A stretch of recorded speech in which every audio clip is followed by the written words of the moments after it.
So we had Samuel in our last class. So Samuel does not need any formal introduction again. He has been he's a very popular face. So I think we had you in week three or so. I can't And remember. yeah, I think it was some weeks ago. And we learned a lot on that day. But it was very, very, in fact, that class was one of the best classes so far. Oh, If, wow. yeah, there have been a lot of people have been saying a lot of things about the class. And Mm. even there was even a day I had to go back to watch the video again. So I mean, it was full of information and impactful. And that class actually gave me a lot of insights when I was creating assignments. I told you about the assignments. I Yeah. mean, so when I was creating, because at the end of this class, we will have to divide them into, I think, two groups.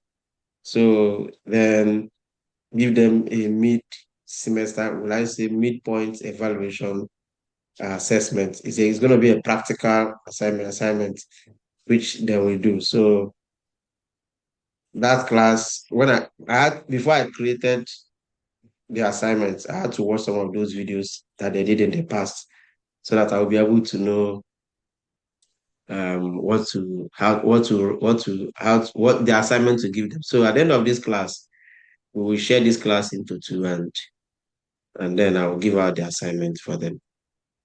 All right. Okay. So without any much introduction, let's welcome uh Doctor in making.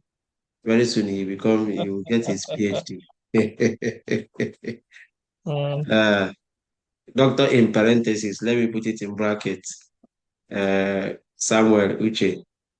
So he's a PhD student at Worcester Polytechnic, Massachusetts, and he's actually doing his PhD in computer science. So he's a computer wizard. He can even use his phone. Can even use his phone to on his laptop. no. Very soon now, very soon now he will create a robot that will be going to our White House to go and You but don't. you can get it, you can create a robot that will, if you want to go and buy something, just tell the robot, go and buy me something. You will just walk and go. You don't need to drive. The robot will be doing all the driving for you. Telling Yeah, you. welcome, my brother. You have the floor now. All right, man. That was a lot of eulogy, Stanley. Hey, you nearly made me a Moses. Yeah, but that's fine. So good afternoon, everybody. Um, like Stanley has said already, my name is Sam. I think I'm not new to the Edu Afrique platform. It's like a second home to me. And Stanley and I go way back, I think as far as 2022. And what he's doing with Edu Afrique is amazing. Like I always will say, if I have the platform here, I'm a very big believer of Africa, and I like what Stanley is doing, being able to provide light, support system, platform for our people to thrive. Because at the end of the day, we are the ones who are going to write our story. We are the ones who are going to shape whatever narratives the world want to know about Africa. A lot of folks will die without going to Africa, and it's the onus is on us, the responsibility is on us to be able to paint the kind of picture we're doing, for people to see about Africa. I think that's what Age Africa represents. And of course, we can't be able to paint that picture properly if we don't have an understanding of how artificial intelligence works in our day-to-day life. And so, on that premise, we're going to be learning something about, the applicability or application of AI to, to the workforce, especially as it pertains to effectiveness, improvement, and efficacy towards our day-to-day workflow in our offices. All right. So I will want to make the class as very practicable as possible. So I would try my possible best because the time frame might be a little bit short, but I'm gonna try my possible best to see how we can make it. I think I can. Let me see if you should let me know if you can see my task screen, right? Yes. Okay, thank you. So, pardon me. So, let's go with this guy here. Okay. So, what we're going to be doing today is about AI, and it's going to be AI for office productivity. And just to give a huge disclaimer, give me a minute. Just to give a very huge disclaimer. So, every single thing I'm going to be doing here today is with the help of AI. Okay, and it's very imperative that we know that the world is changing, or the world has drastically changed in the last couple of years, maybe the last 4 or 5 years. AI has changed a lot of things. There is no sector in life today that you will not see the application of AI. From banking and finance, I have one of the persons who I work with who they recently developed an app for people that do akawu here in Nigeria, or this daily contribution for old women. They now have an app for doing that so that it's very easy for people to collect money together, improved security, and all of that. And AI has come to stay. So today we want to be able to have like a hands-on workshop about AI, right? And it's going to be on AI for office productivity. A couple of us own our own businesses. A couple of us are self-employed. Some people might be traders. Other people are working in a setting where there's an employer-employee relationship. And so how can we be able to apply AI to be able to improve office productivity, right?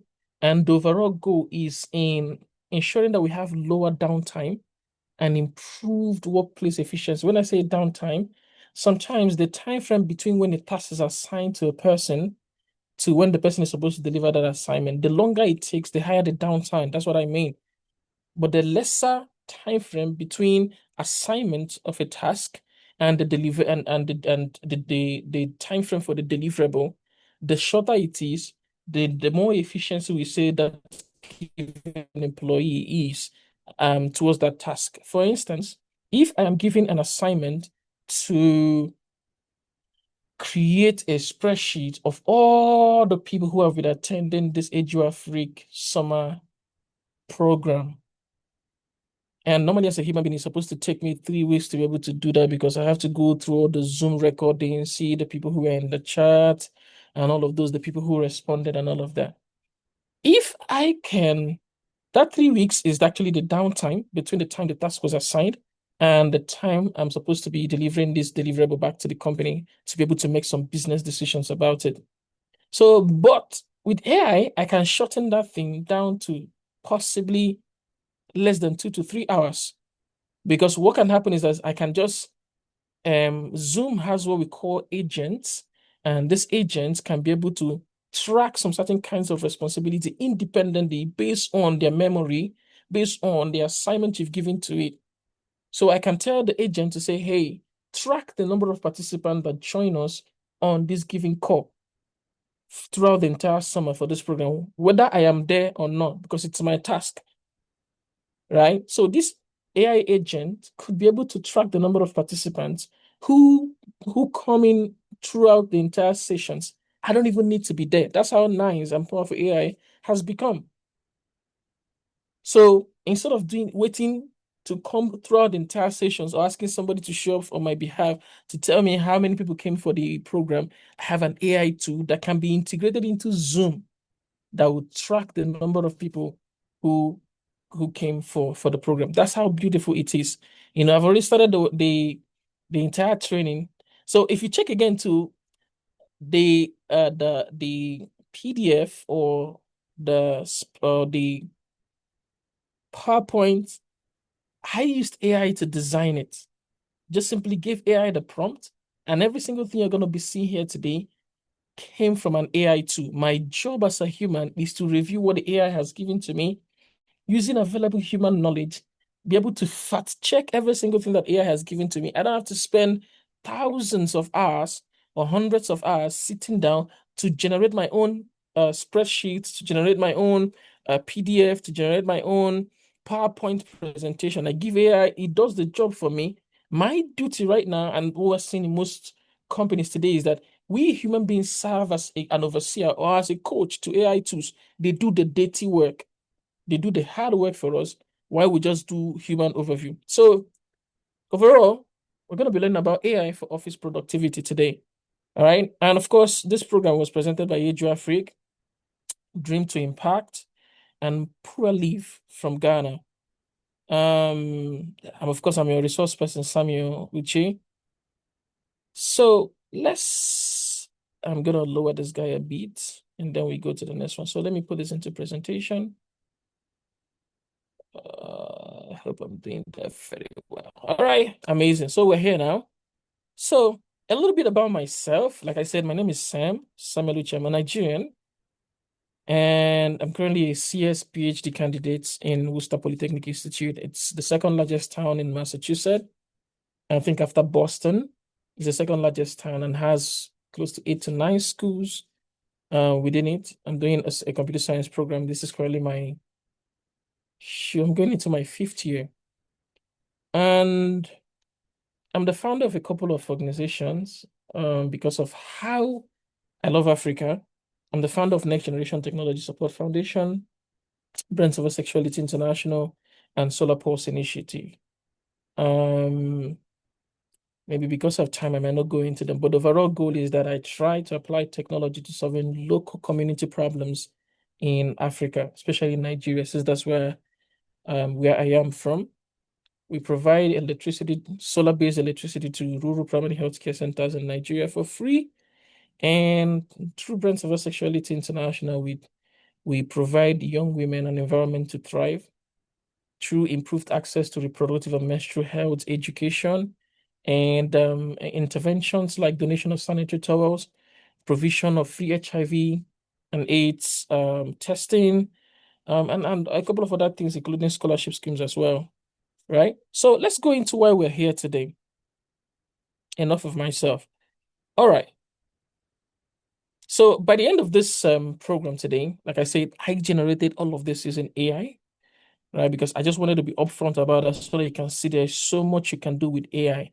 You don't have to force about designing, producing PowerPoint presentation. Your goal is to fact check whatever it is that AI has produced for you and ensure that, okay, well, this is actually great. This is not something you present and someone say this is actually not correct. Your goal is to make sure everything checks out and it's correct, right? So it's important for us to understand what our learning objective and portfolio deliverables, because it's a workshop. So so I'm a Christian. So Paul said, follow me as I followed Christ. So I'm going to say to you, you follow me as I followed my own slide deck. So whatever I ask you, whatever I'm doing, I also want you to, I also want you to, I also want you to be able to do what I'm doing, because that's the best way to do. In computer science, we learn by doing. That's just the best way. No matter how much you learn about theory, if you don't practice, you can never get better with it. So I want you to be able to work away here to know how to write emails. I'm not going to lie to you. People think this is actually very easy. Coming from Nigeria to America for coming to Nigeria, coming from Nigeria to America. Can you guys hear me? Yes. All right. Yeah. So coming from Nigeria to America, I saw that there were a couple of things that I had to really, really unlearn. And part of them was how to write a standard email. So you're coming from Nigeria where your professor is seen like your professor or lecturer is seen as a demigod. The individual is the god of the classroom. They even tell you point blank that A belongs to God, B to me, and C to whoever does their possible best. I remember when I wanted to send an email the first time to my academic advisor, I saw myself struggling to construct an email because all through my days at the University of Nigeria in Nsukka, I didn't have to send an email to a professor, right? I didn't have to send an email to a professor. So if you want to see a professor, you've got to go to their office. And sometimes it's a scary experience. You've got to go to their office and you just have to pray fast so that you meet them in a good mood before they can sign a document for you. But here am I seeing my advisor saying, sending me an email that looks like I have a layer of say in what was going on. I was like, I remember telling my friend that I arrived to together with in America. He was like, look at what this man is saying. He is a little exposed than I am. He was like, yeah, tell him when you're available. A professor is asking you what's your availability. Yo, what do you mean? What is your availability? I typed, I clean again, I type. I'm basically saying in essence that writing emails can be a little bit harder, especially if you're coming from Nigeria, right? Because there are a lot of things that have been ingrained into our system that you need to unlearn, especially if you're dealing with people from a multicultural setting, right? So at the end of the day, we want to be able to write very sound emails, and we shape the tonality, we shape what the outcomes is going to be from that email. So we should be able to summarize documents and meetings. Okay? The world is very pacey right now. People have a lot of things that they want to get done, and it's going to be hard for you to sit down. Even we who are doing PhD, sometimes you don't want to read all the papers.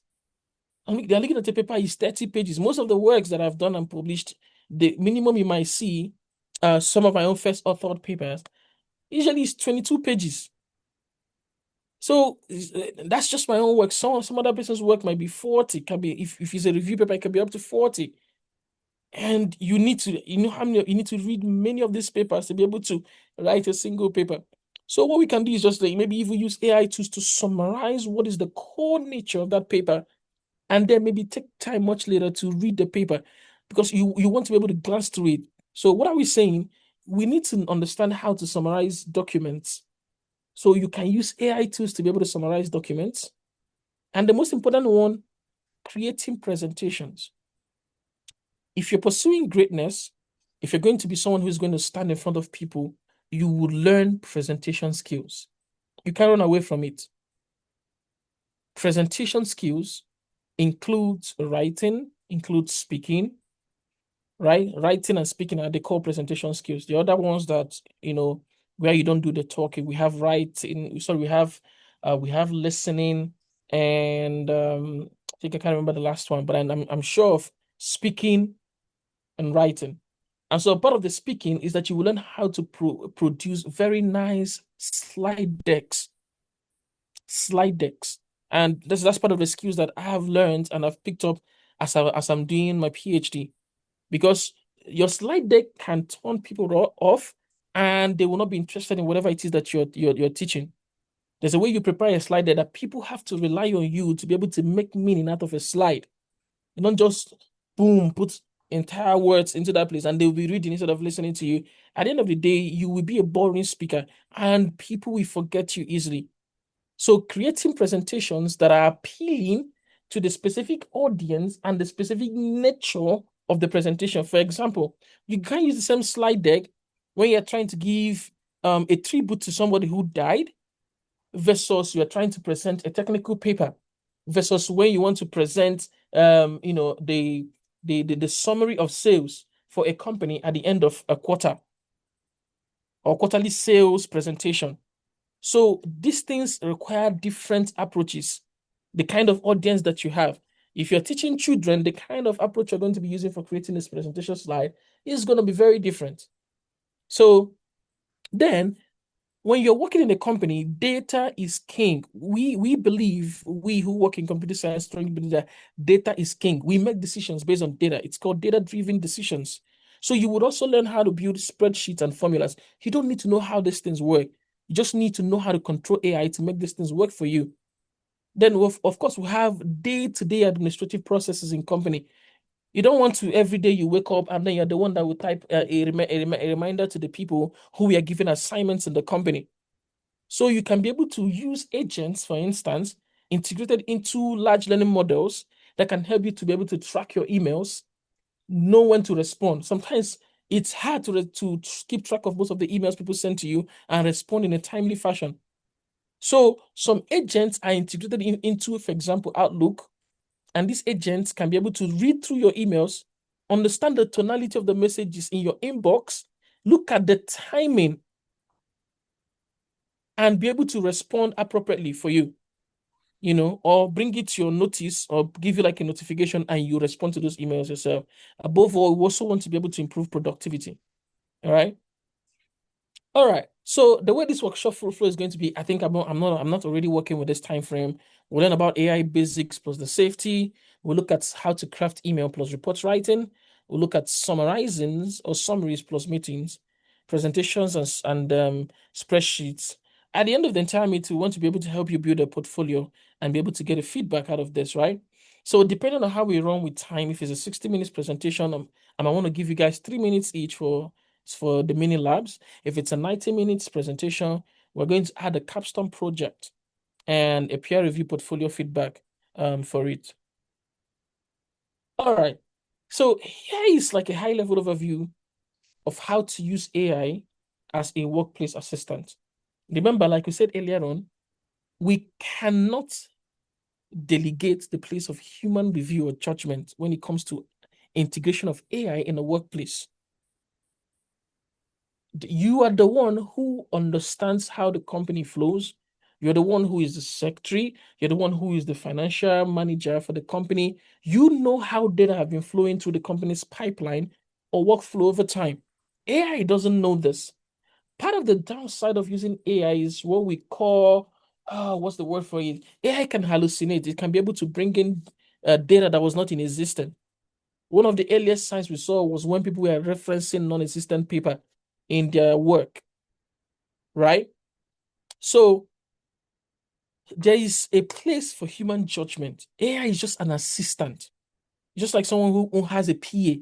You're the one that knows what you're supposed to get done. For example, you were told to come and deliver a seminar somewhere. You are the one who knows what to deliver. Your PA simply helps to make sure that you get there on time. So it's not your PA that will climb the podium and give a speech on your behalf unless you tell them to do so. So that's basically how AI works. So think of AI as a draft, as a summary, as a formula, as planning, as somebody that can help give you quality check. The reality is that these things are machines. They get better than humans in some things. Like today, editors may go hungry. People who edit works. I'm talking about what people are using AI in almost everything now. People are using AI. All you just need to do is to tweak one or two things to make it look like it's a human being that is in charge. So an AI workflow in a company might look like you give the AI an input, the AI will do the work, you apply human review to it, and then the final output looks amazing. Somebody now sees the slide deck and says, oh my God, this is amazing. You know how to design slide decks. No, there was an AI part. We both worked together to make it work and look amazing. So now this part is very important. This singular slide is very important. It's not everything you can put into ChatGPT. It's not everything that you can put into Claude Code or Claude AI. It's not everything that you can give to Gemini. It's not. It's not everything you can put into Grok. No. You have to protect some things. Can I even shock some of you? Do you know that your history with ChatGPT can be used in a law court if deemed necessary by a judge?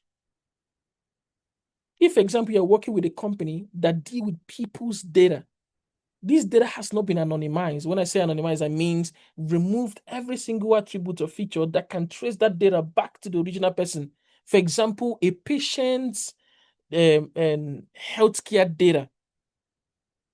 If a doctor shares a patient's healthcare data with another hospital without the explicit consent of the patient, they can be sued for breach of privacy. So you, who is working with your company's data, when people made purchases, how much they purchased, and all of that, there are some things you cannot put into AI. Because if a judge deems it necessary that that thing is a breach of trust, they can send a subpoena to OpenAI, for instance, and ask them to give them clearance to extract your AI history. How you've been using AI, they can extract it and it can be presented as an evidence in a law court. Even if you delete your account, nothing is ever deleted online. So you must use AI confidently, but do not outsource responsibility. There's a place of human overview, right? These are some of the things that are safe to use. You can add a public information, for instance, the current taxis governors in Nigeria. It's a public information. You can find it anywhere. So if I put it into AI, it's not bad. Generic templates, for example, generic templates on how to generate a person's statement of purpose, for instance. Anonymize the example. So maybe a data that has been anonymized, you've removed every trace to an individual. You can collect it and put it inside AI. For example, you want to do data analysis, for instance. People don't do that themselves anymore. So you can take the anonymized version of this data and put it into AI. And ChatGPT can be able to present a very nice plots or diagrams for you. You don't need to know how it's done. But of course, you need to have you have to have a background knowledge of how this data analysis is done, so that by the time it provides you with data, you can easily say, hey, you can do better, do this and all of that. You can also use AI for tone improvement. Now, these are some of the things you need to do with caution.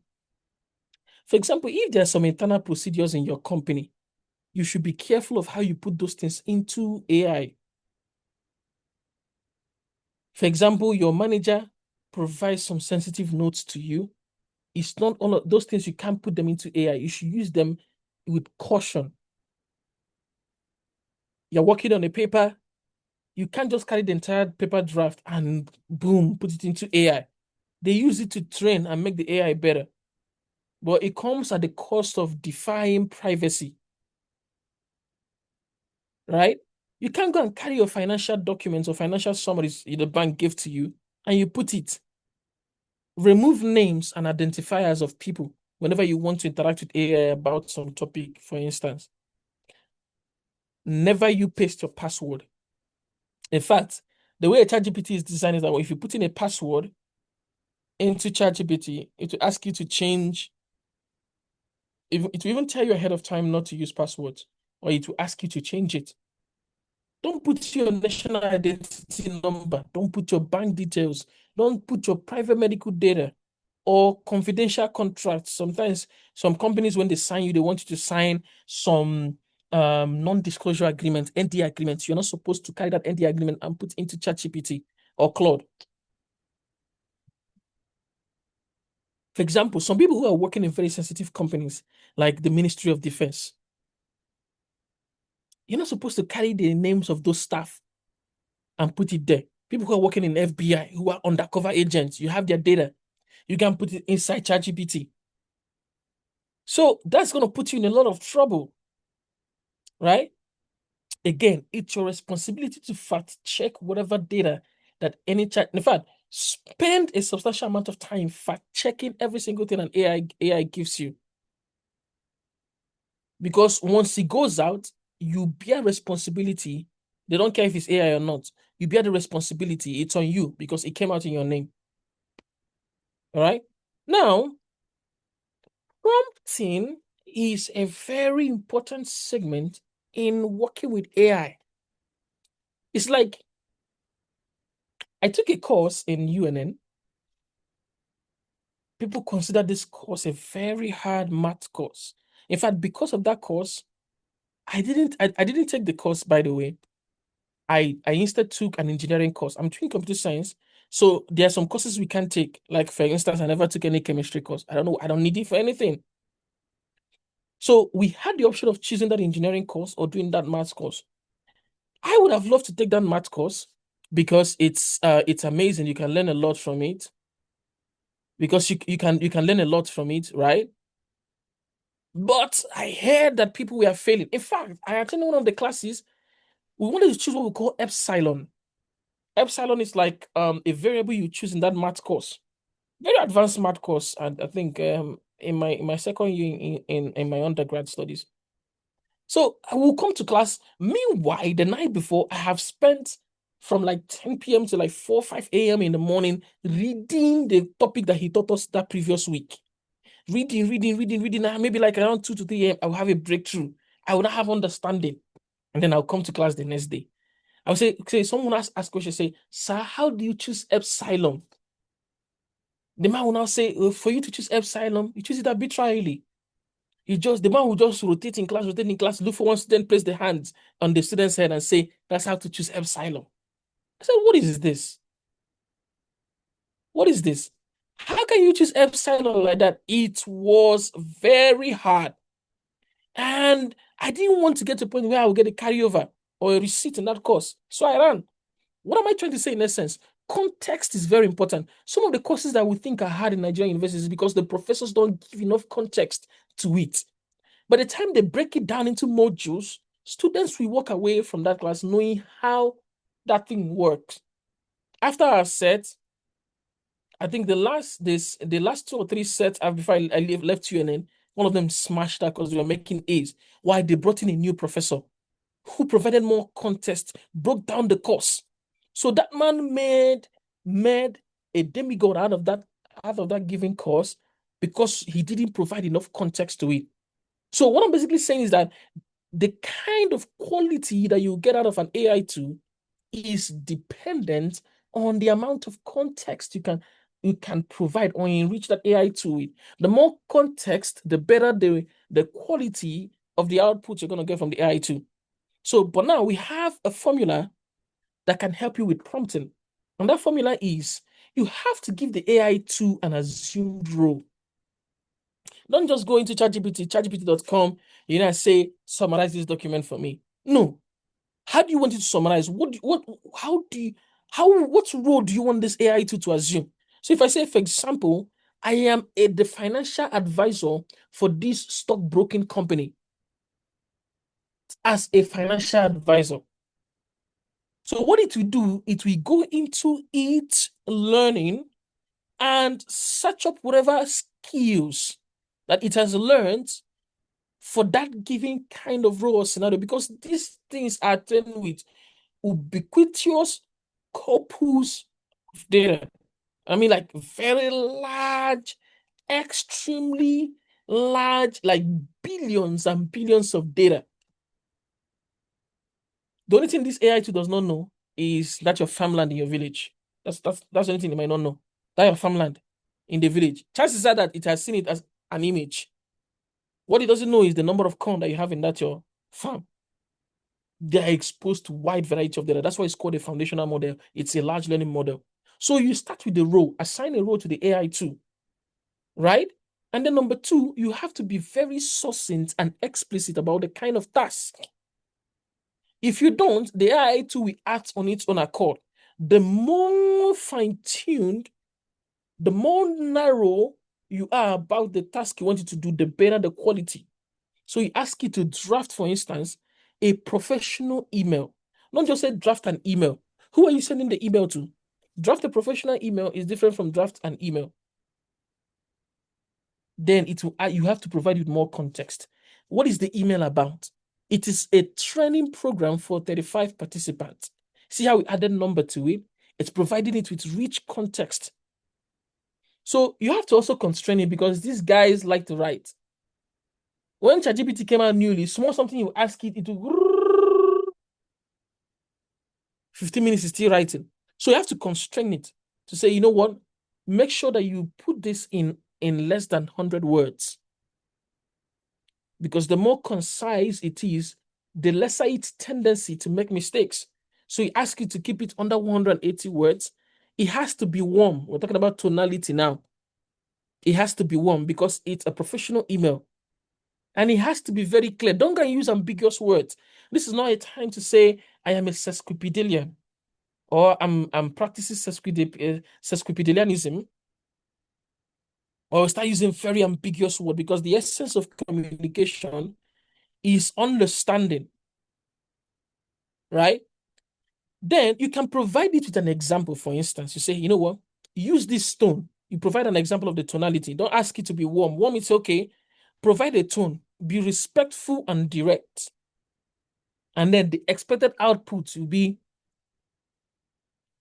what I want you to be able to put out for me is return a subject line with an email body and then a follow-up checklist to say, this is what we have achieved with what I wrote out, right? And like every other thing in this world, it has a template. So the universal prompt template is what I have here below, right? So, oh, why can't I see? Okay, yeah. It says act as. Your task is, you give it a task, context, you provide a little bit of a background information about what you want it to have. You provide context. So I can see if I can copy this. Okay, I may have to come at the full screen. So, okay, so I may have to copy this, put it into the chat box so that in case anybody wants to use it. So this is a universal template that we're using.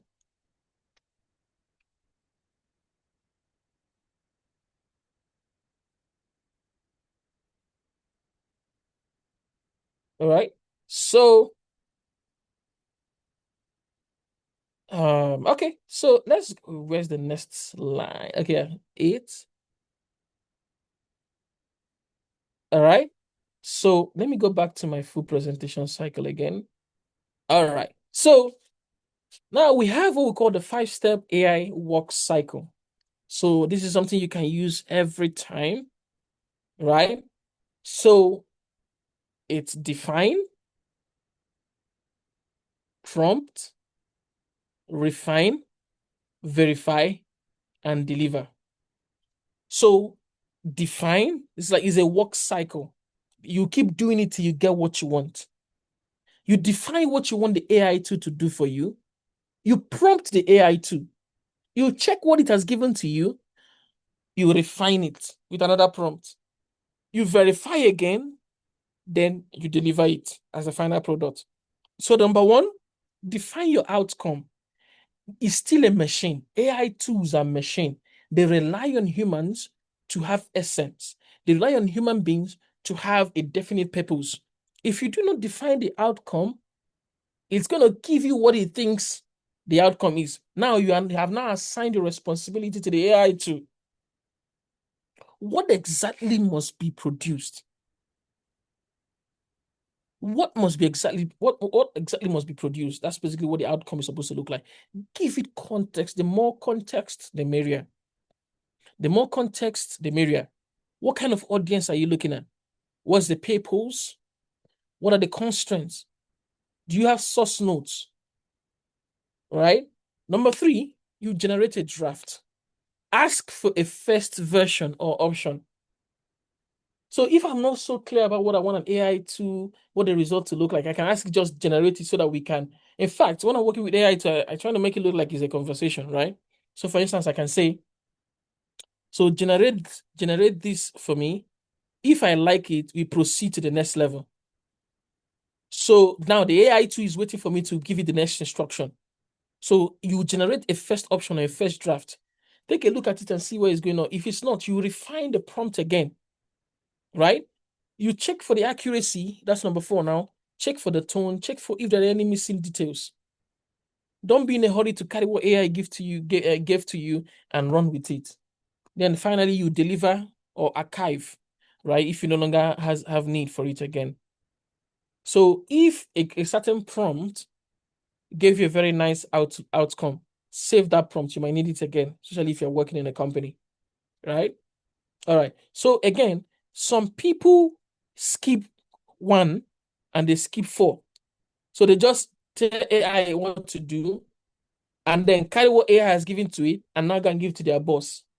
Do you know one time I was on Twitter and I saw a Nigerian politician. They were trying to debunk that the former JAMB, is it chancellor thereabout, supported Tinubu. Meanwhile, because anybody who is working in that kind of scenario should be non-partisan. Do you know that these people went into ChatGPT, prompted ChatGPT, and collected what ChatGPT gave and pasted it on Twitter? You know that sometimes when you work with ChatGPT, for instance, it will give you the thought process and ask you what to do next. All you need to do is to collect what you have asked it to do. These guys copied everything, copied how ChatGPT explained how he got its answer, and also copied what am I supposed to do next, and gave it to us on Twitter. Please, you guys. Now wow. If that's coming from JAMB, is it JAMB registrar? And then we're in trouble. These guys can be funny. Yeah. Why? Because they skipped number 4. They did not review the file. They were in a hurry to prove us wrong. and boom, they proved us right. So that's it.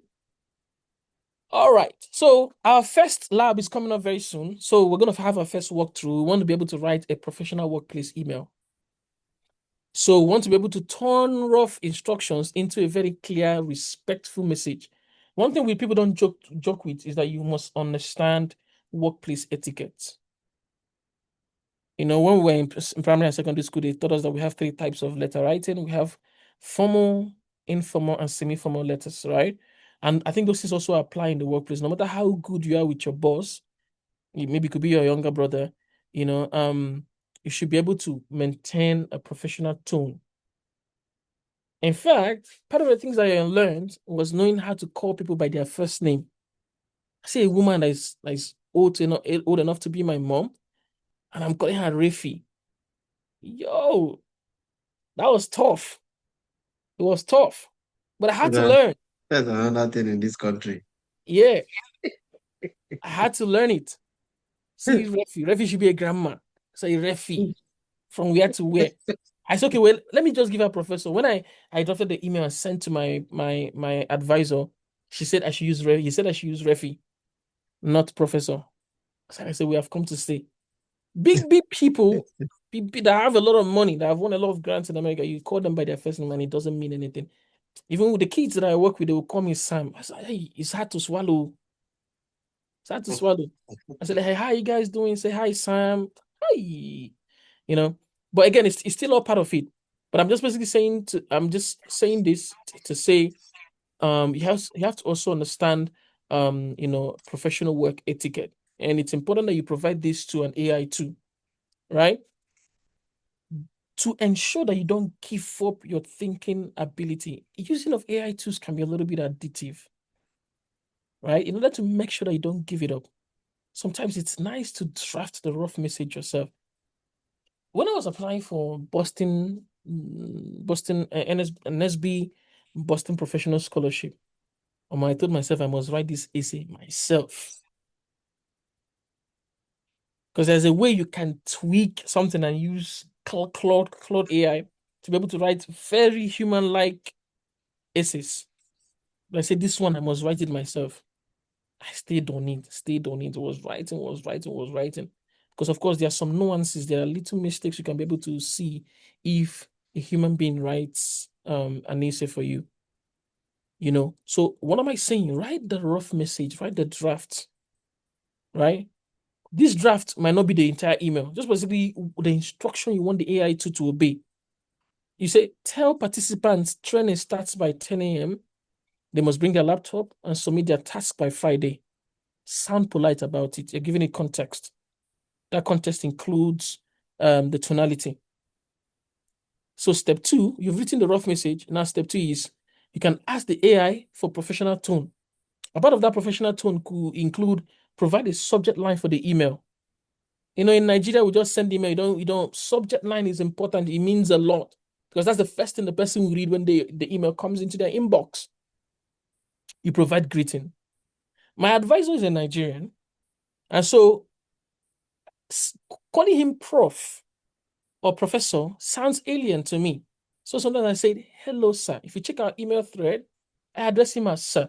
He's a Nigerian. He understands how we were all groomed, right? So, but when I'm talking to his other students as well, we can have Indians, we can have Chinese, we can have Nepalese, we can have Pakistani. His students are from different places.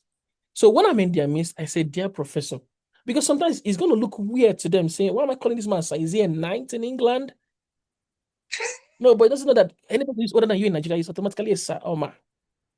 I think I've addressed one professor. I've addressed somebody in church before as mama. I grew up in campus fellowship in Nigeria. I was like, he said, brother in Christ. He's like, I'm not old though. Meanwhile, mama is a very respectful way of saying you're a senior woman in God. Right? NFCS. You're a very senior woman in God, but he said I'm not old. They wouldn't even mind you calling them by their first name, right? So the AI tool will help you to be able to provide key details and some of the actions required. Because you are texting people, you are about to send an email to someone, it shouldn't be so verbose. It shouldn't be so vague. The person should be able to glance through the email, skim through it, and be able to know what they're supposed to do, what they're supposed to take out of it, because people are very busy, right? And step 3, fact check everything before you send it out. People know that people are using AI, but let them not know.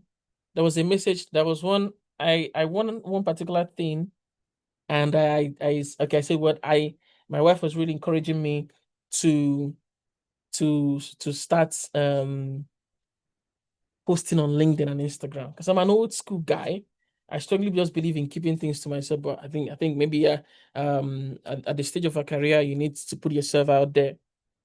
And then boom, I took this thing, took it into ChatGPT.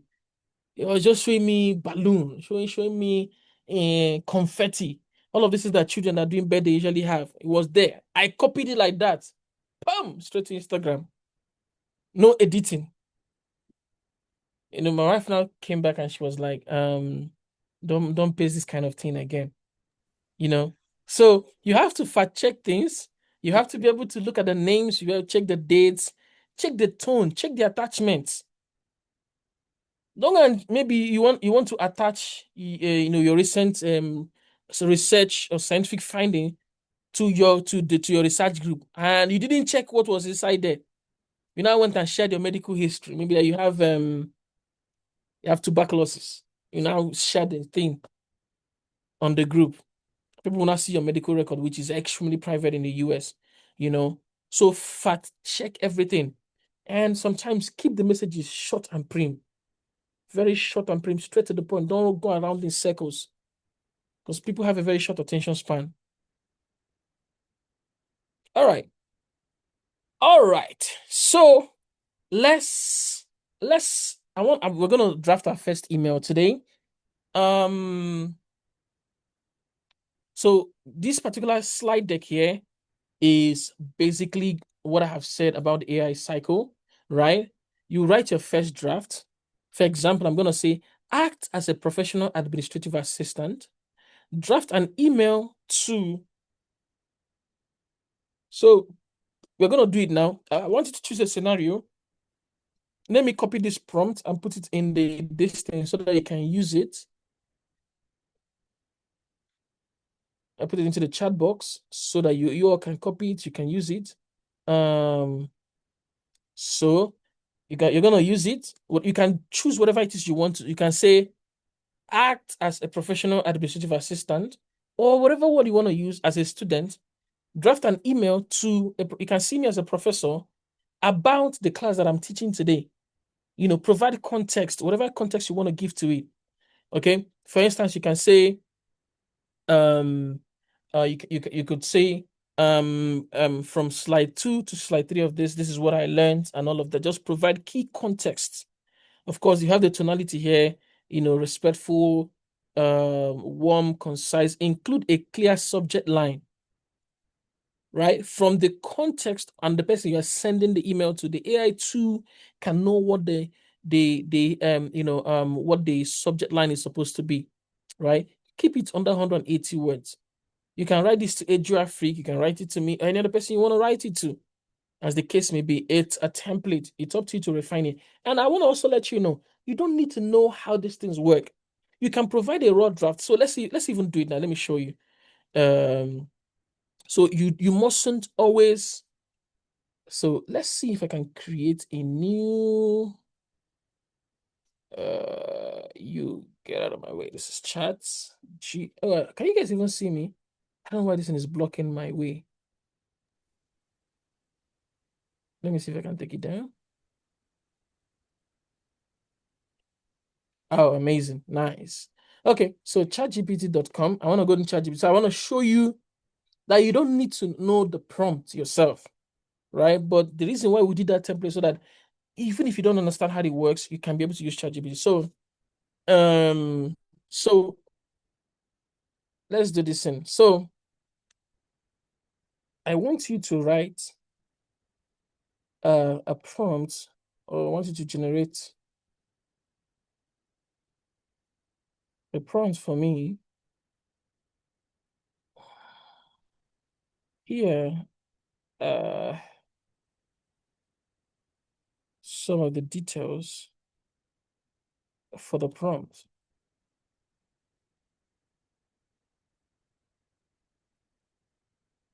Okay, it should create a professional email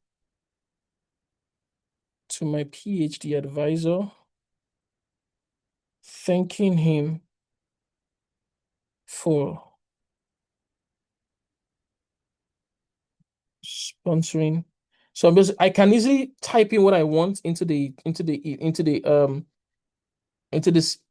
chat in the chat GPT, but I want it to create the prompt for me to provide the skeleton of the email.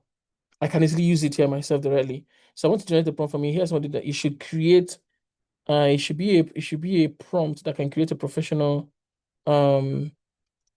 email to my PhD advisor, thanking him for sponsoring me to the ICVR conference in maybe Nairobi. Well, I can even say Indaba conference in Lagos.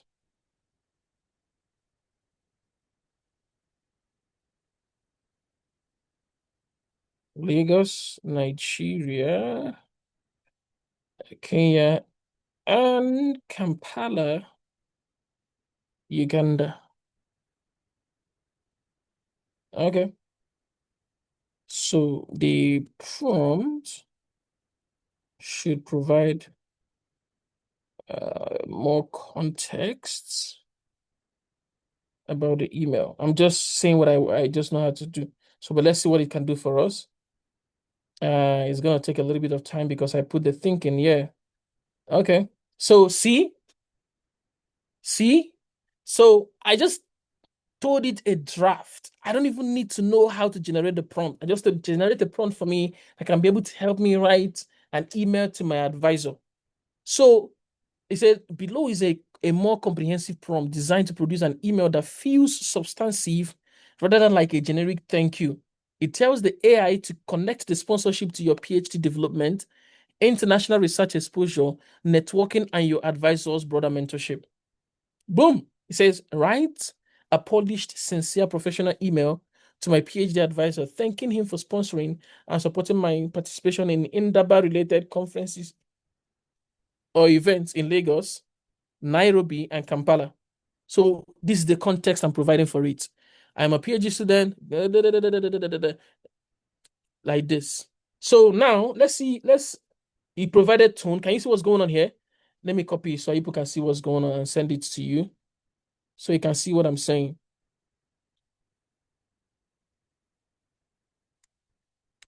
I hope everybody it's too much, but you can do the same thing I'm doing. I'm just gonna show you. It's too much. It's more than 1,000. So it's not gonna allow me put it here. Oh, all right. Oh, so somebody dropped something here. So Chidima Chikwende said, act Yeah, as a actually, professional assistant. Draft an email to my social media manager about beauty brand content strategy plan. Context. Create a content strategy for a makeup beauty brand in Abuja that focuses on bridal makeup. Tone, be respectful, warm, and concise. Include a clear subject line, greeting, 3 short paragraph, bullet list, and key. You can keep it. So that's like a very nice prompt you can use. So, but this one, in case you don't know how to create a prompt yourself, you can basically use this, right? So I can copy this, put it, you can tie it into ChatGPT, right? ChatGPT is very free. You might not even need to open or create an account with them. Sorry, I wanna what I just wrote here. So ChatGPT is very free. You can create an account and be able to use it with them. So you could see that it drafted this very long prompt for me. And because this thing is well written, the prompt is well written, the outcome is going to be very amazing, right? So now see what's going to happen. It provided even the context. You see, it provided the context here, right? It also provided the tonality should be warm and genuinely appreciative, respectful, and appropriate for a PhD student writing to his faculty advisor.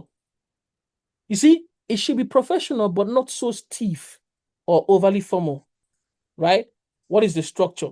You now begin to say, begin with a direct and sincere expression of gratitude. Let's not just read this thing. Let's put it into action and see, right? So it should be between 300 to 450 words. It gave it some constraints. And then the final result, what is the final outcome?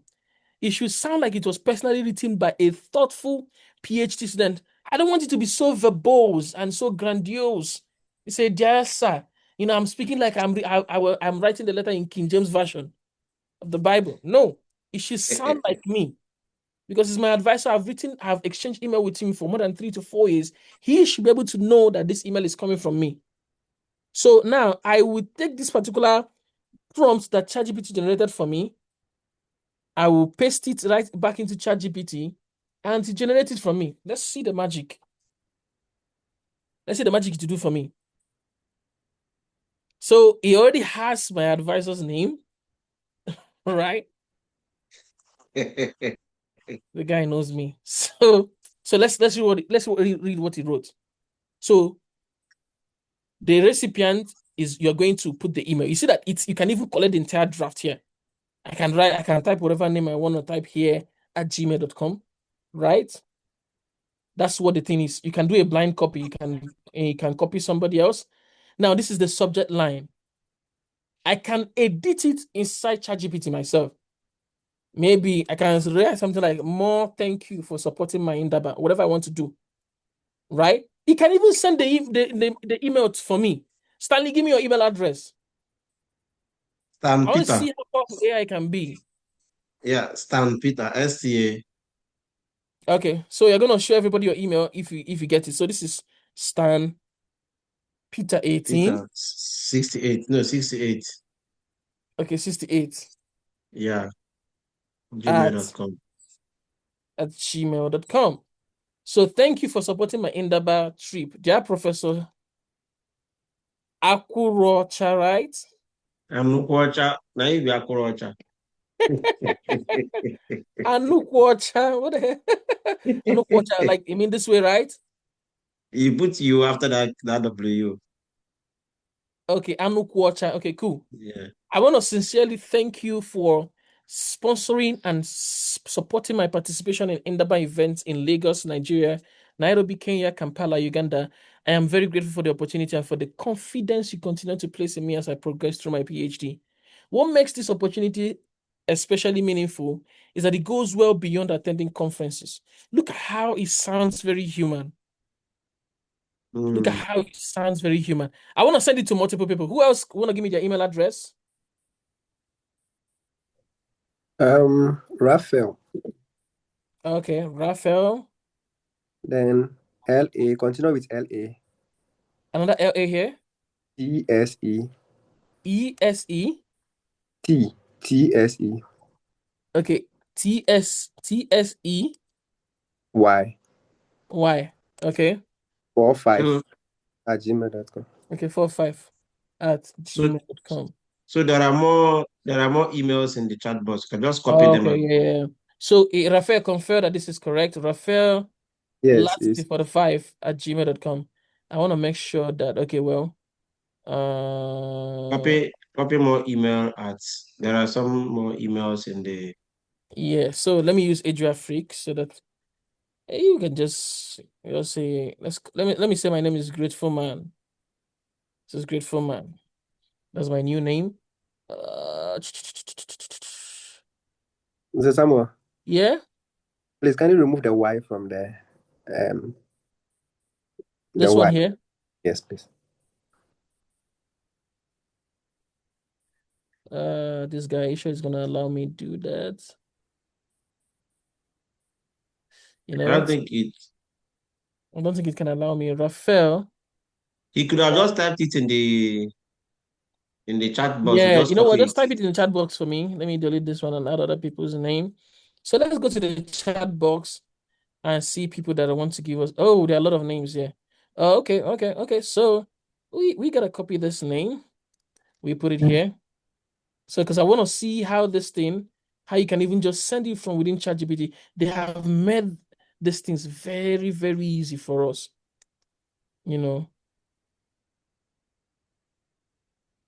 ChatGPT makes life easy for people. Yeah. But people has to be very careful in it because if you don't use it well, you Mm-hmm. will you will become educated illiterate. Exactly. Oh, okay. 408. When you will sound so wonderful online. And when you come physically, you will sound so I wonder. Okay. So let me use Raphael here. Then have John Bosco.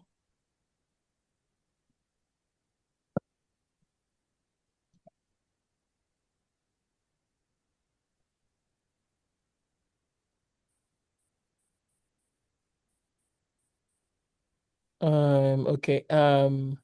So I'm just gonna randomly select somebody's name so that we can be able to move forward. Well, it's just to show us, right? So let me use. Okay. I've-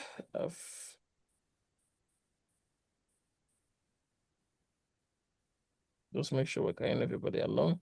And let me carry Ololade. Who is Ololade? Great. So basically, all I'm trying to say in essence is that you don't even know need to know how these things work. All right. So now let's see if we can actually send this. I've changed something. And now this is the full email that we have. So let's see if we can send it actually. I have not tried it before, but let's see. So it needs me to connect. It needs me to connect to my Gmail to ChatGPT. So I could try, even though I don't like doing that. I don't know if it wants me to use the Gmail for my account. So let's say connect Gmail. So you can use the Gmail for your account for this your ChatGPT Yeah. account. Yeah, I'm a little bit careful about this thing, but yeah, we can just do it for the sake of yeah. So I'll click on connect to Gmail. So there's a lot it wants me to use. Okay, let me use this one. If I want me to get a code, okay, sure. Let's get a code.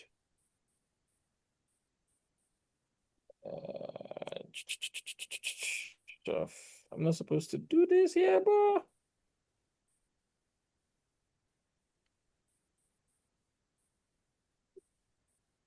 I'm not supposed to show you the code on air, but I'll just assume that everybody here is a good person.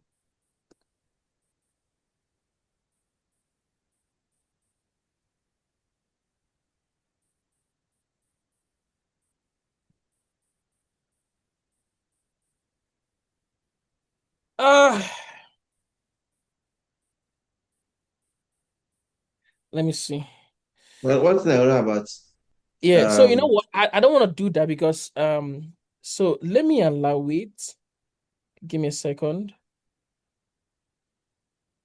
Yeah, let me stop sharing my screen. I'm coming. Give me a second. you know what Yeah.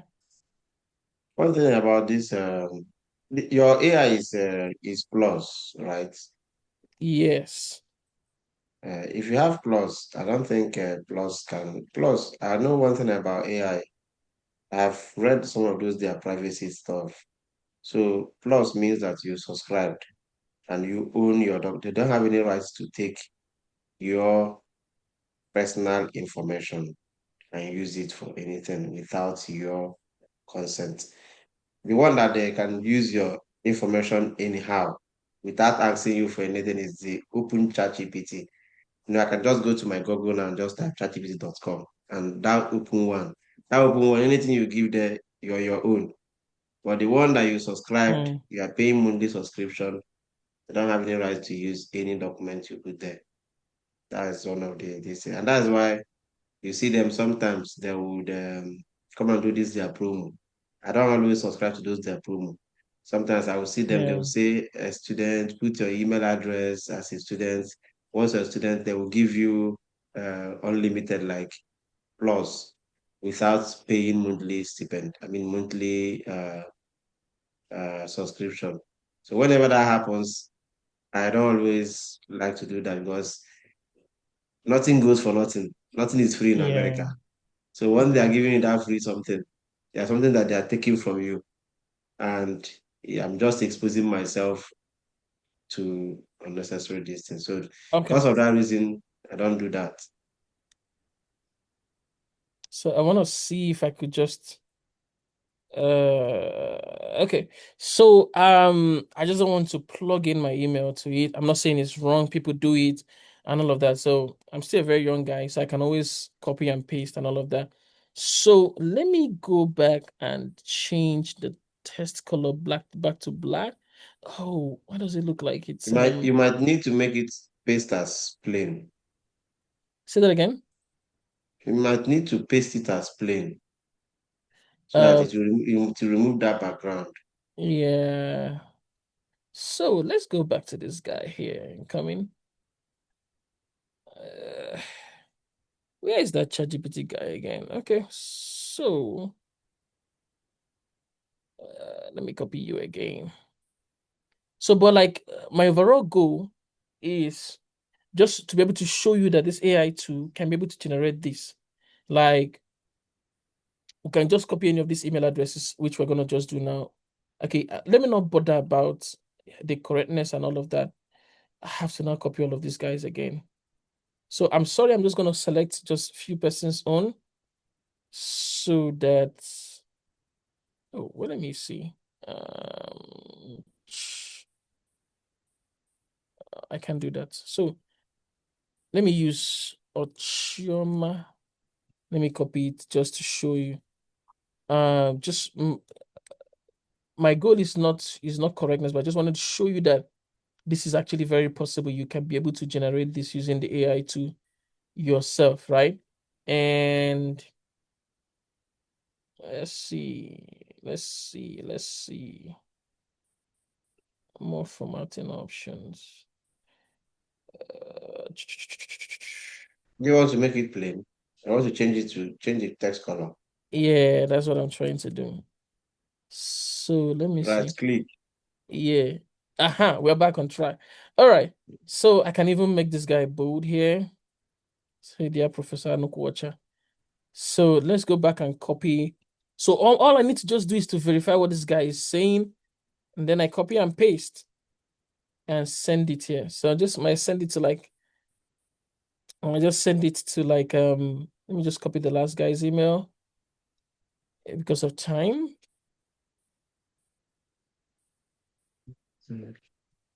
So now we can send it. Just a few minutes ago, I didn't have any email.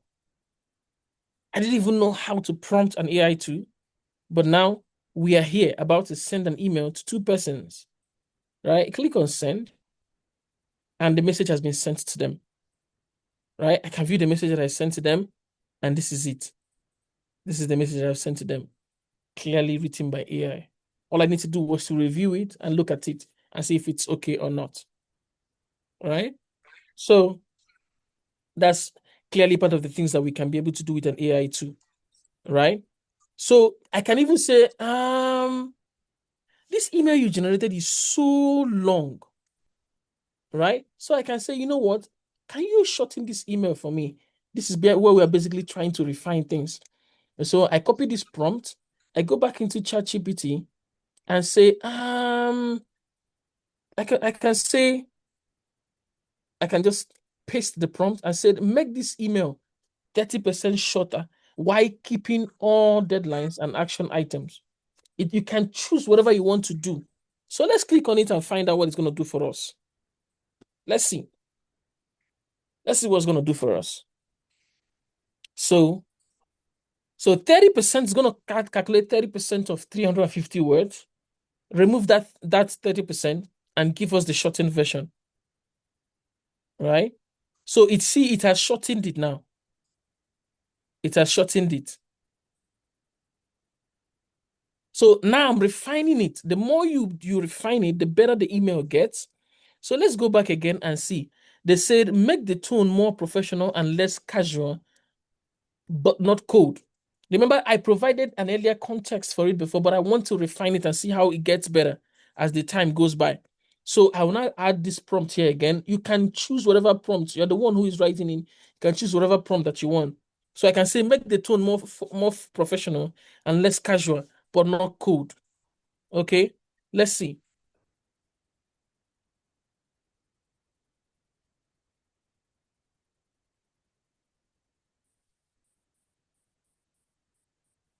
So now let's see if there's any changes.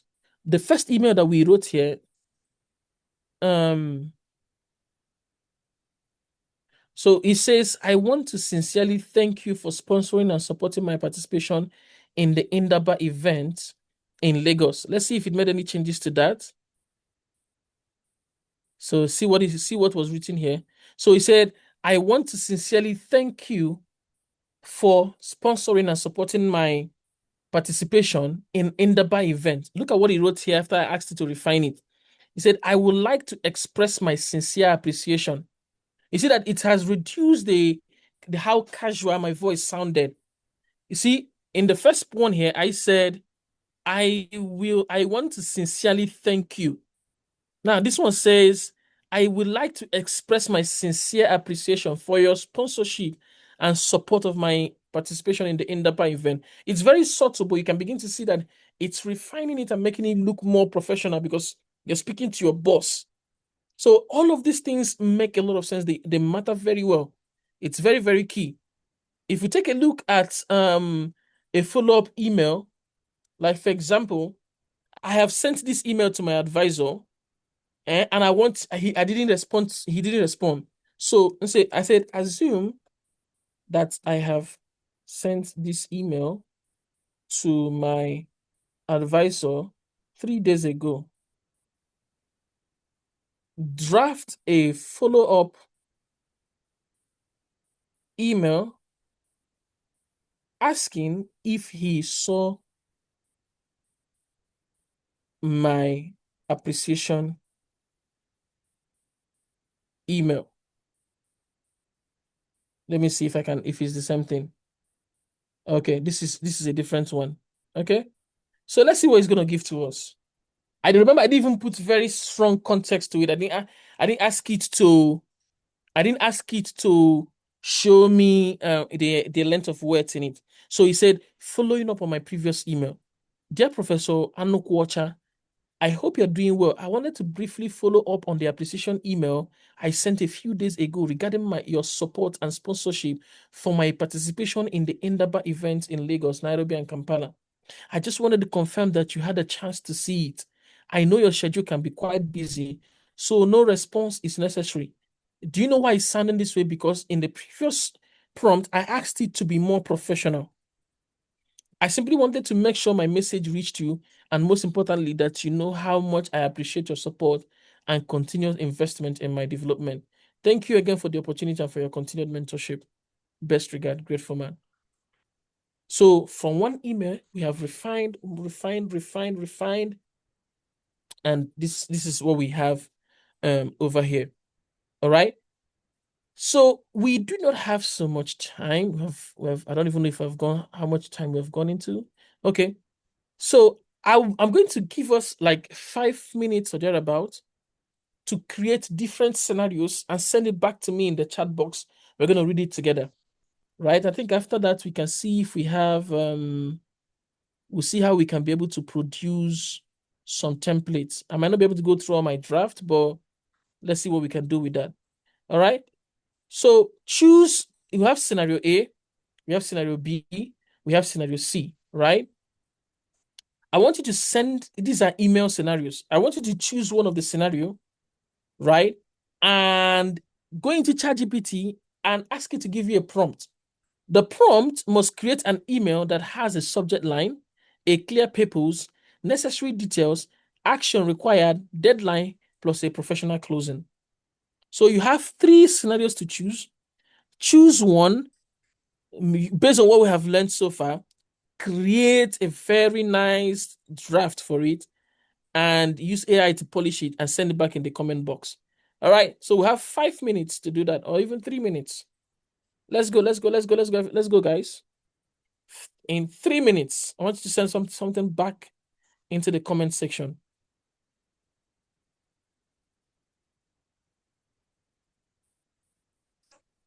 3 minutes, is it? Is it not Yeah, too you can much? do it in 3 minutes. Say that again. Okay, 3 minutes. Yes, not 6, 3 minutes.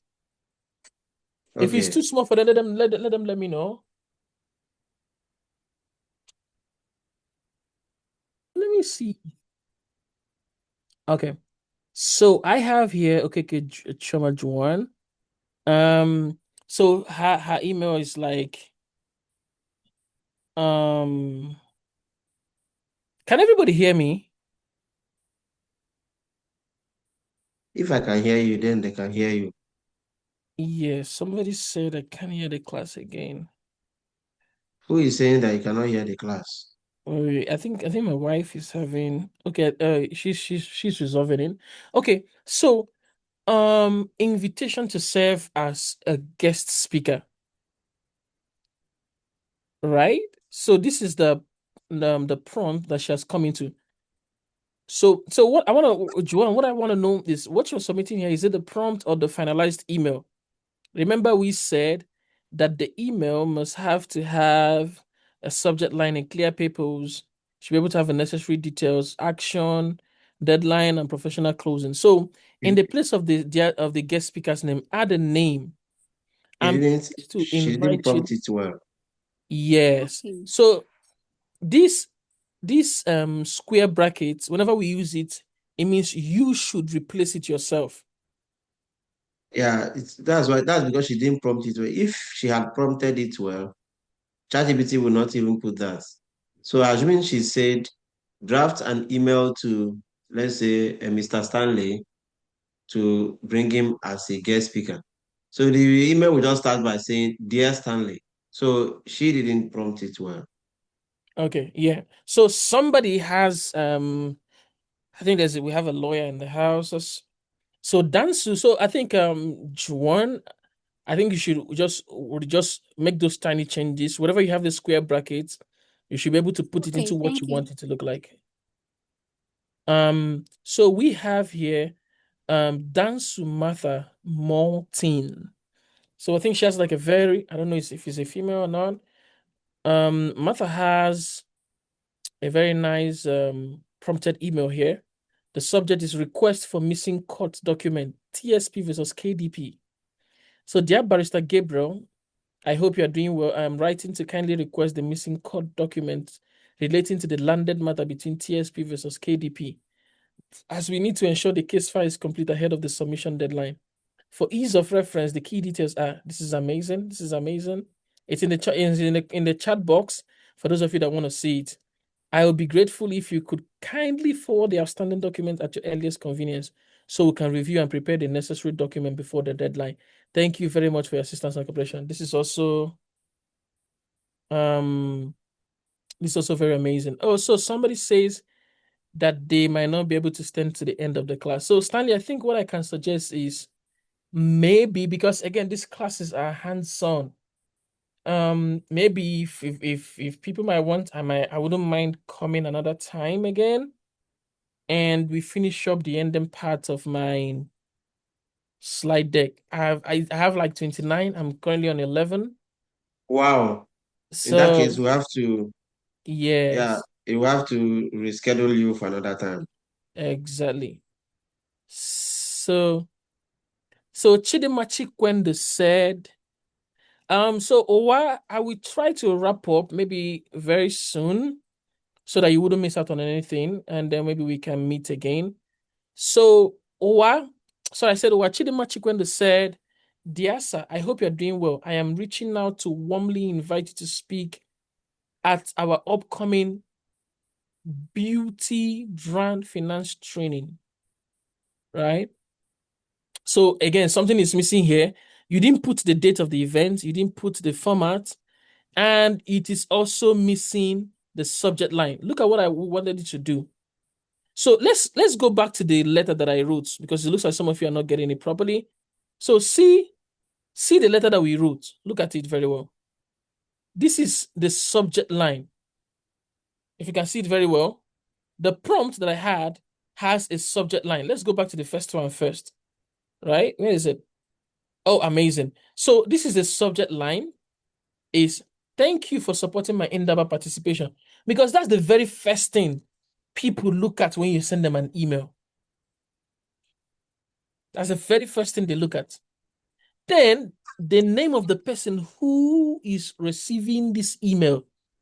It's important because how you address this person is very important. Like if it's your professor, you can't say, you can't come and say, if you check, Stanley's first name is Stanley.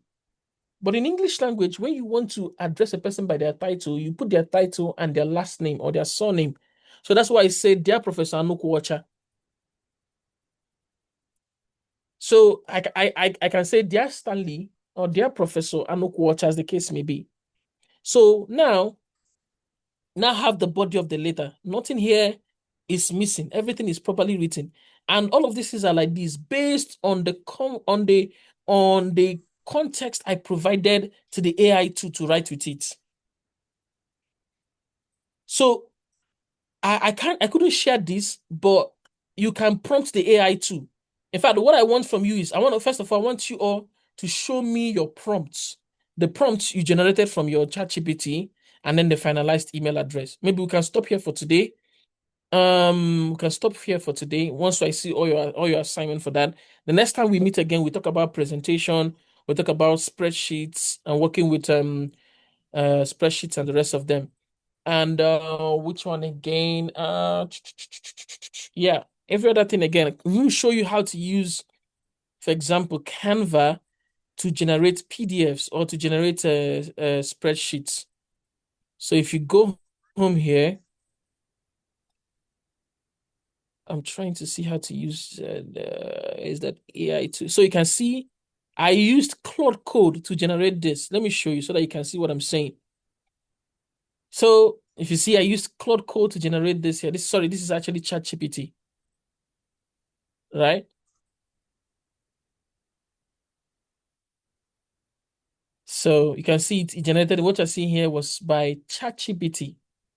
The other one that I did for Claude Code, if you see, because my goal was to show you all different things, because the kind of tools you are using would also impact the kind of work you're going to come and bring out. So let me see if I can reload this guy again and see. Oh, okay, cool. So now we have this guy. This is the same production, but this one was from Claude Code. It was from Claude Code. Come on, man. What's going on? Yep. So let me show you again. If you go back to present, I want to show you. So you see, this is different from what I was presenting. I went ahead to use ChatGPT because it was more detailed, right? You could see I added the picture myself. It created it. You would think it's an expert that did this. I did this maybe in less than 10 minutes.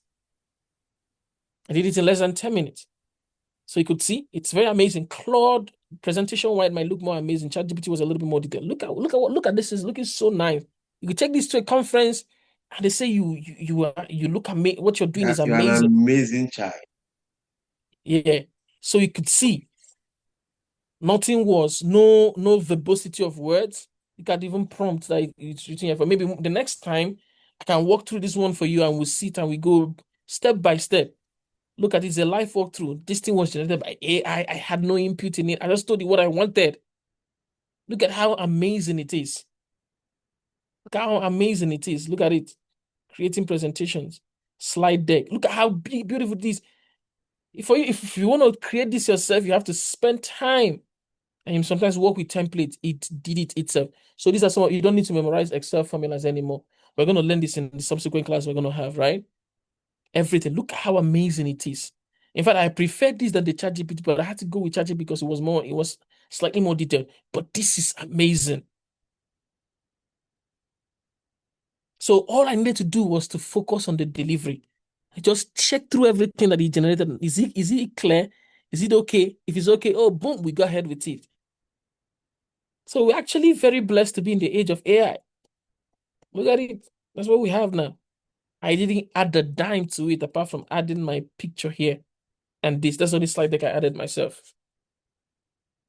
So we can achieve so much with this, right? All you need to do is to create a prompt, right? Okay, so we had a couple of messages. So let's see if we can attend to them. And can I even make this in big? Okay, fantastic. So some of you, exactly, this one is okay. But no, this person doesn't. You need to add this thing. Whenever you see this kind of box, it means you are the one that will provide it yourself. But you have to either you provide it to ChatGPT before it provides the prompt for you, or you insert it yourself, right? So be careful when you're generating anything from AI. Look at this person here. This person here has not filled in this format. We don't know what the proposed date is. You need to change. You need to change it. The email here doesn't have a subject line.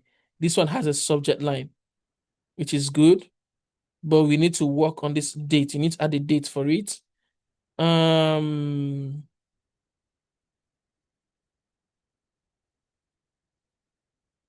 Okay.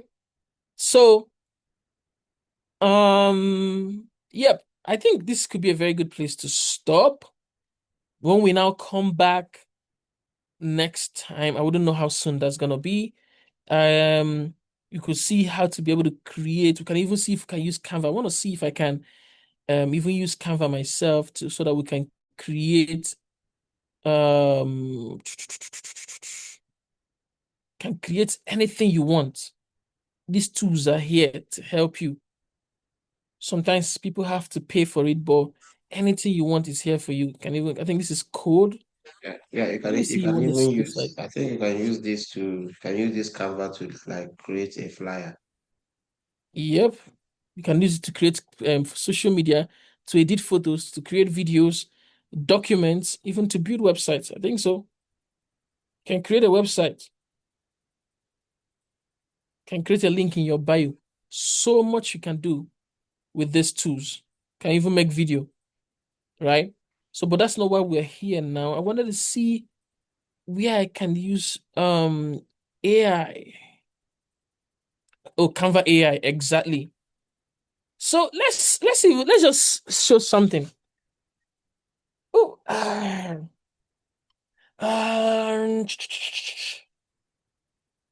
okay. Now we created a thank you note email like to my advisor, right?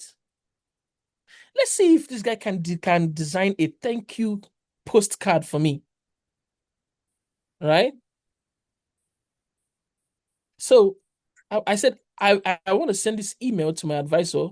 Can you create a postcard that I can attach to this email? Let's see what this guy can do for us.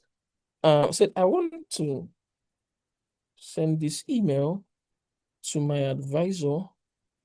Can you create a thank you postcard that I can attach to this email when sending to my advisor? This is just generic. This is just very basic. Let's see what it's going to do. So now I provide it with this email that I want to send. Let's see if it can do anything for us. I've not tried it before, but let's see. Let's see if it can create it for us. Let's see. It's thinking. It's gathering ideas. So you see, I started with virtually nothing. Virtually nothing. Now I have an email and I'm working with a tool that can help me create a postcard I'll add to my advisor. So when we meet next, I don't know if you have access to, I think Canva might be paid. I don't know if this one is paid, but we'll find out. Woo, amazing.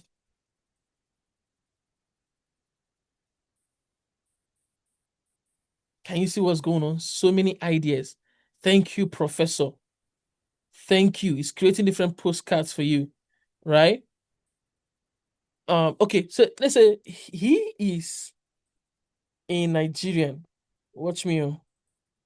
can you add some African vibes to the postcard? I am also thinking that we can make the postcard clickable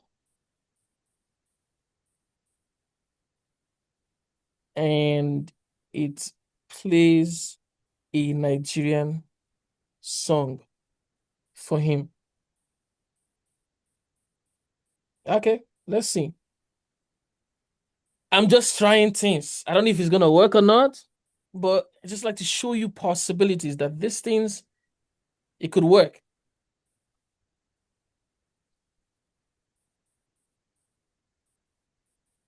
Okay, so you said it can be able to create or embed audios into it, right? So, but again, we are happy that it can create an African themed design for us first. Okay, so let's see.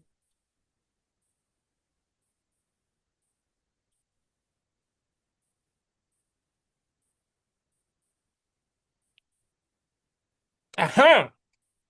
Akwaba. We're in Ghana right now. This is Akwaba. We are in Ghana, right? So imagine sending this to your professor. You're sending this to your professor. I think I like this one. So, This is wonderful. Can you see it? Thank you for your mentorship and support in African AI. So what I can just simply do here is I click on this, I click on share, and I download it. I download it. I can do most of this because my Canva is, I think, is the pro version. But let's see. I'm just showing you possibilities. Think about this. I started with nothing, had a prompt, from a prompt to an email, now to this wonderful thank you. They would think I'm a wizard. I'm no wizard. I'm born again. Likewise, my look at it. Look at it. It's almost on my computer. Right? So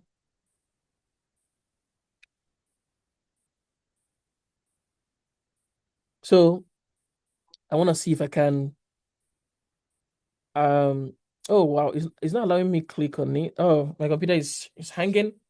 But I mean, just to show you possibilities, right? So I wanted to see if I can be able to add it to the email, but that's fine.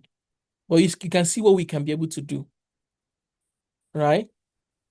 So It's in your, once it is in your system, you can add it as an attachment in the email. yes, because I wanted to save it to a folder that it can remember. I don't want to leave it in my downloads. I'm gonna have to start searching for it.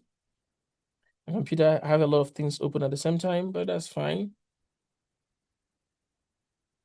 Okay, let's go back and see if we can find something. So now let's go back. Remember, we've already sent the email. So let me just reply him with this giving. Let me just reply him with this giving art. So let me look for that African. Boom, there's the postcard here.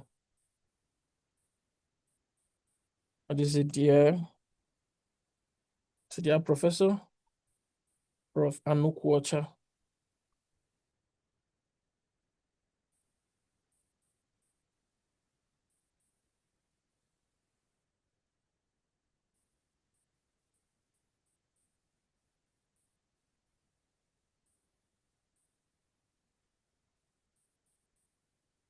See, I've added it already, and then I send.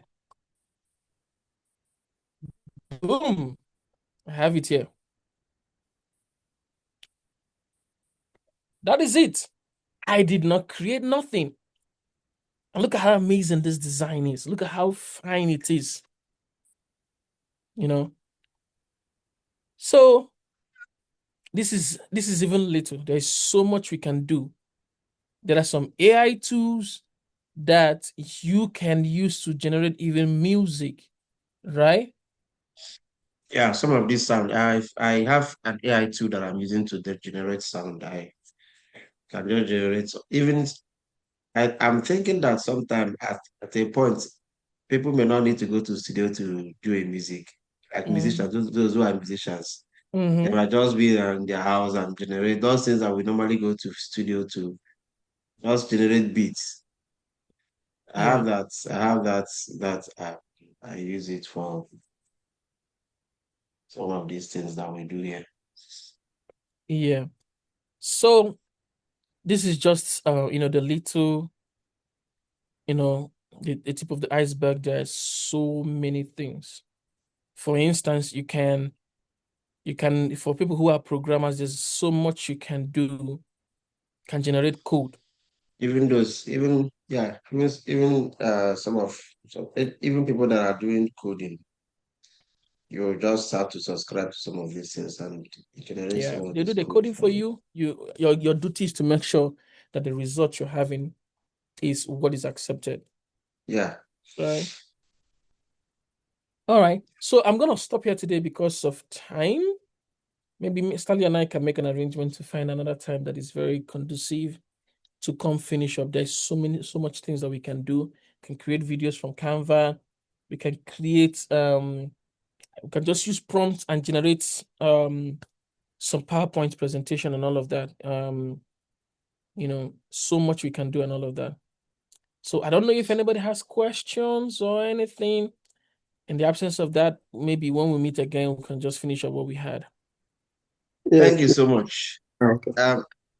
Lastly, you want to say something? Oh, I was just thinking whether he has some just 5 seconds to see the email sample that I sent to the chat. Just 5 seconds. Whether that one is in line or it's still. Oh, where did you send Did you send it? anything in the chats? Yes. Where is it? Um, the second to Okay. last. Is it this one that return of my laptop and lesson Oh, notes? okay. Yes. Lassie, who took your laptop? Who took your The laptop? second arrow, the missing Yeah, item, the second. Yeah, I think this is the okay. Yeah, I think it's okay. I give it the line. I think it's Yeah, yeah,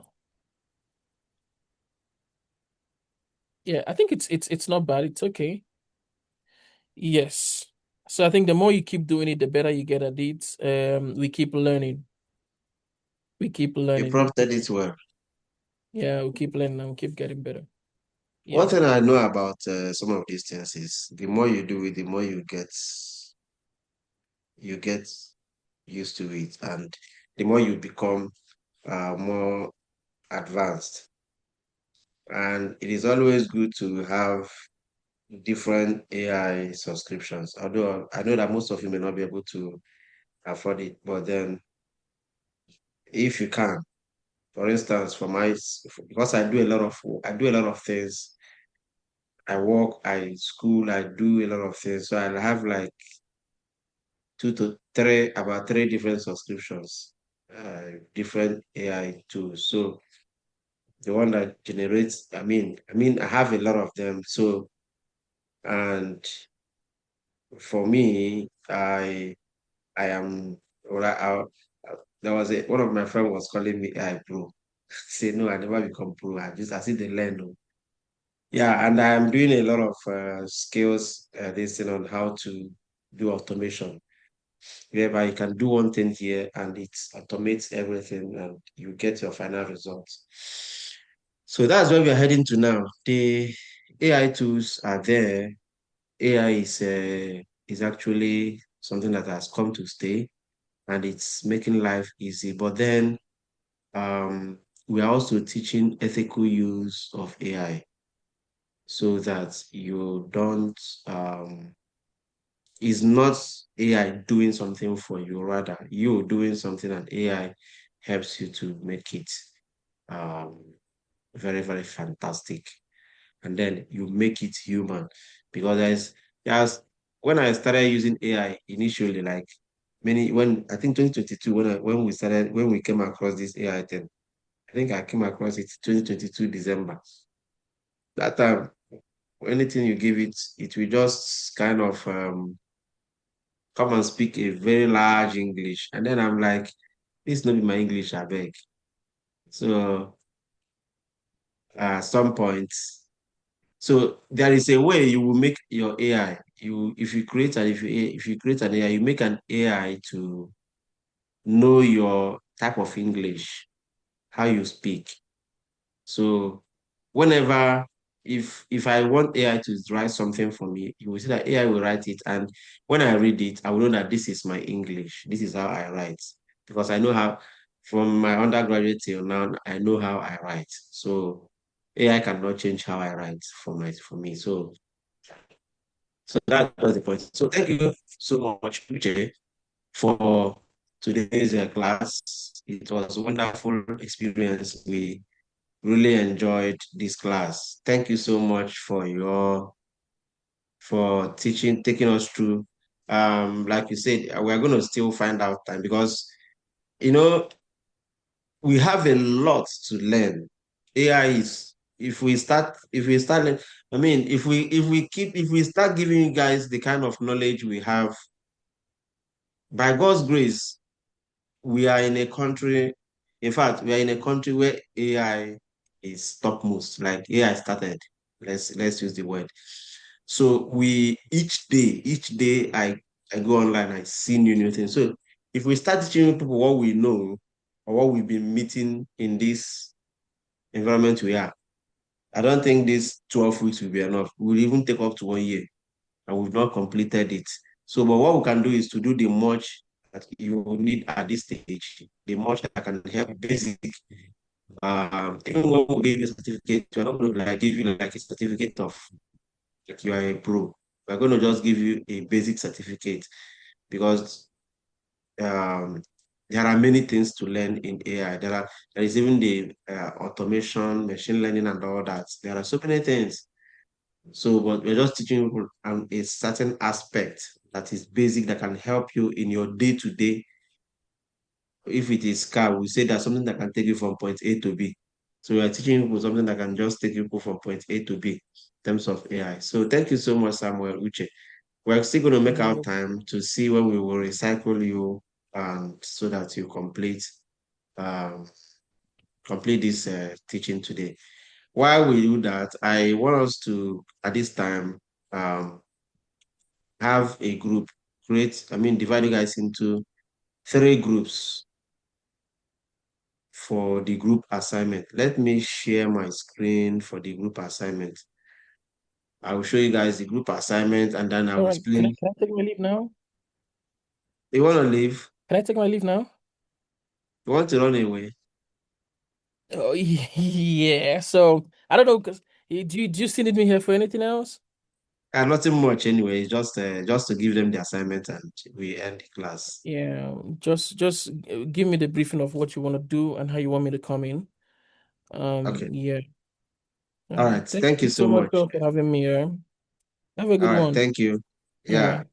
I mean, I will get in touch with you All privately. right, no problem, brother. Thank you. All right. Thank you for coming. So if you look at my screen now, you will see the assignment. Can you people see my screen? Can you people see my screen?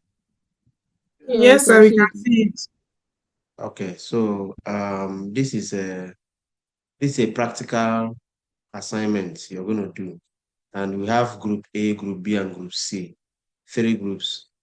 So after this class, I'm going to share this in the group chat, but I just want to explain overview. Then after then, you guys can now tell me.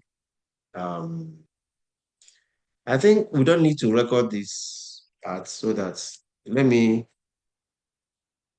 let me stop the recording so that let me stop the recording since they have finished teaching.